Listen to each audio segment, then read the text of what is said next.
हमारे YouTube channel study with Sonu sir. और मेरा नाम सोनू है और मैं आपको क्या पढ़ाने वाला हूँ आज, रीजनिंग।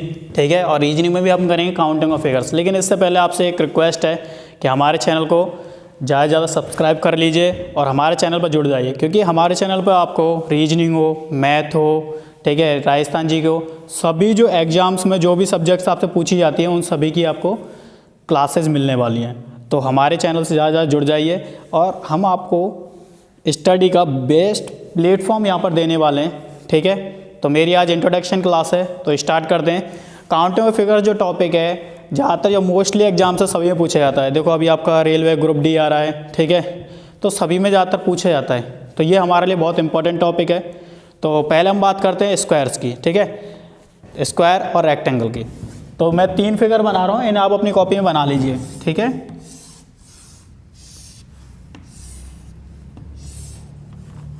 पहला फिगर ये हो गया,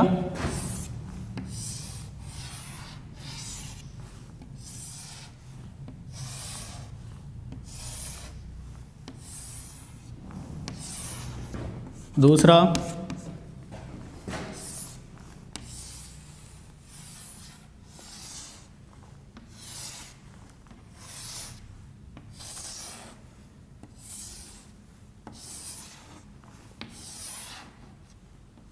और ये हो गया आपका तीसरा फिगर। ठीक है, इन तीनों को आपको कॉपी में बना लेना। अब यहाँ पर आपको क्या क्या दिख रहा है भाई?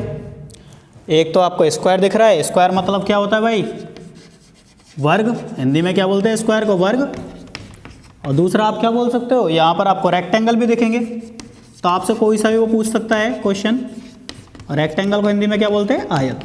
ठीक है, तो मैं बात कर रहा हूँ पहले फिगर की। ठीक है, पहले फिगर में अगर आप काउंट करने बैठते हो, स्क्वायर की बात करते हैं पहले, सबसे पहले तो कैसे काउंट करोगे?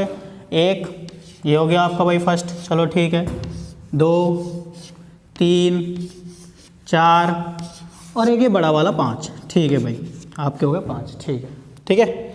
अब यहाँ पर आप काउंट करने बैठे और 1, 2, 3, 4, 5, 6, 7, 8, 9, 10, 11, 12 तो ये हो गए।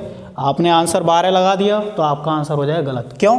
क्योंकि भाई यहाँ पर बीच बीच में देखो ये स्क्वायर बन रहा है, ये स्क्वायर बन रहा है क्या नहीं है? और आप ऐसे काउंट करोगे तो बहुत ज़्यादा टाइम लगने वाला, और एग्जाम में हमारे पास इतना टाइम होता भी नहीं है। ठीक है, तो मैं आपको डायरेक्ट अप्रोच बताता हूँ जिससे आप डायरेक्टली बिना कुछ सॉल्व किए स्क्वायर आप काउंट कर सकते हो। तो देखो आपको कुछ नहीं करना, जो आपके कॉलम है, कॉलम की नंबरिंग कर लेनी थी 1, 2, 3। ठीक है, ऐसे आप रो की कर लो 1, 2, 3, 4। और जो बड़े नंबर हैं दोनों को उठाना है, दोनों का मल्टीप्लाई। ठीक है, क्या करना है? दोनों जो बड़े नंबर हैं उनको उठाना, उनका दोनों का मल्टीप्लाई कर देना है। फिर क्या करना है आपको? इन दोनों में से एक एक कम करके, क्या कह रहा हूँ मैं, बात को ध्यान से सुनना, इन दोनों में से एक एक कम करके 4 में से 1 कम किया 3 और 3 में से 1 कम किया 2, मल्टीप्लाई कर देना। फिर आगे दोबारा क्या करना है? एक एक कम कर दो दोनों में से, 2 मल्टीप्लाई 1। सिंपल सा करना, कुछ नहीं करना। बड़े बड़े जो हैं दोनों को उठा लो, बस उन दोनों को मल्टीप्लाई कर दिया। ठीक है, फिर दोनों में से एक एक कम कर दो, ठीक है, उनका मल्टीप्लाई, फिर आगे भी एक एक कम कर देना है। ठीक है, अब देखो कितना आ गया, 4 3 12 प्लस 3 2 6 प्लस 2 1 2, तो 12 एंड 6 18। भाई 12 और 6 क्या होता है? 18, और 18 2 20, तो ये आपके 20 स्क्वायर आ गए। ठीक है भाई, कोई प्रॉब्लम? अगर कोई प्रॉब्लम आए तो कमेंट सेक्शन में कमेंट कर देना। ठीक है, अगर आपको कोई प्रॉब्लम होगी तो हम सॉल्यूशन जरूर भेजेंगे। ठीक है, सिमिलर हम इसको करते हैं, तीसरे वाले को 1 2 3। ठीक है, ऐसे ही रो गिन लेते हैं 1 2 3 4 5। ठीक है, सिमिलर करना है आपको। देखो बड़े बड़े दोनों ले लो, उठा लो, 5 गुणा 3 प्लस एक एक कम करना है दोनों में से, 4 गुणा 2 प्लस फिर एक एक कम कर दो, कितना आ जाए? 3 गुणा 1। ठीक है भाई, कितना हुआ? 5 3 15 प्लस 4 दूनी 8 प्लस 3 एकम 3, 15 और 8 23 और 3 26। तो इस सिंपल से अप्रोच के द्वारा आप स्क्वायर काउंट कर सकते हो। ठीक है, अब बात करते हैं भाई आगे रेक्टेंगल की। ठीक है, रेक्टेंगल कैसे काउंट करोगे? लेकिन इससे पहले एक बार ये भी देख लेते हैं भाई, जो हमने ट्रिक बनाई है क्या इसमें काम करेगी? तो एक बार देख लेते हैं। देखो 1 2 ऐसे इसकी नंबरिंग कर रहे हैं 1 2, ठीक है। तो वही करना, बड़े बड़े कौन से, ये दो ही हैं, ठीक है। तो 2 गुणा 2 प्लस दोनों में से एक कम कर देंगे, तो 1 गुणा 1, ठीक है। 2 गुणा 2 4, 1 गुणा 1 1, आ गया 5, ठीक है। समझ में आ गया? कोई दिक्कत हो तो आप कमेंट सेक्शन में कमेंट कर देना, ठीक है। अब बात करते हैं हम रेक्टेंगल की कि भाई रेक्टेंगल कैसे काउंट करेंगे। तो रेक्टेंगल का अगर हम देखें इस वाले में, तो देखो 1, ठीक है, 2, ऐसे इधर देखें, ऐसे भी रेक्टेंगल बन रहा है 3 और 1 बन के अपने 4। तो रेक्टेंगल कितने होगा भाई यहाँ पर 4, ठीक है भाई, 4 रेक्टेंगल अपने यहाँ पर हो गए। और एक और चीज़, बहुत ज़्यादा कन्फ्यूजन रहता है यहाँ पर, बच्चे होते हैं बहुत ज़्यादा कन्फ्यूज रहते हैं। कई बार क्या कर देता है वो, जो आपका एग्जामिनर है वो ऑप्शन ऐसे दे देगा आपको, एक ऑप्शन दे दिया आपको 2, दूसरा 3, चौथा 9 और एक दे दिया आपको 7। अब यहाँ पर तो आप टोटली कन्फ्यूज हो जाओगे भाई।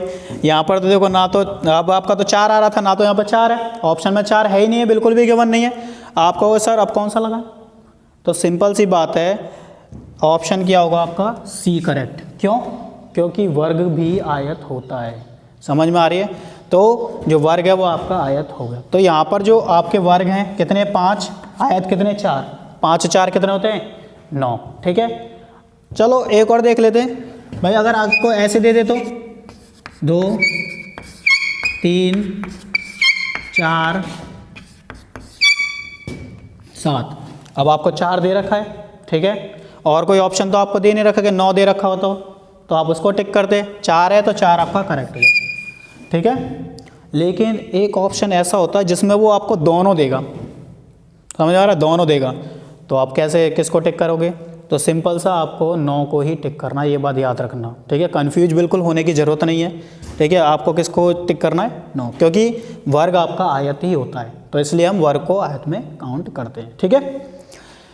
तो अब आगे इस वाले फिगर में निकालने की सोचते हैं, कैसे निकालेंगे भाई? काउंट तो नहीं कर सकते, क्योंकि काउंट करना तो बहुत हार्ड है।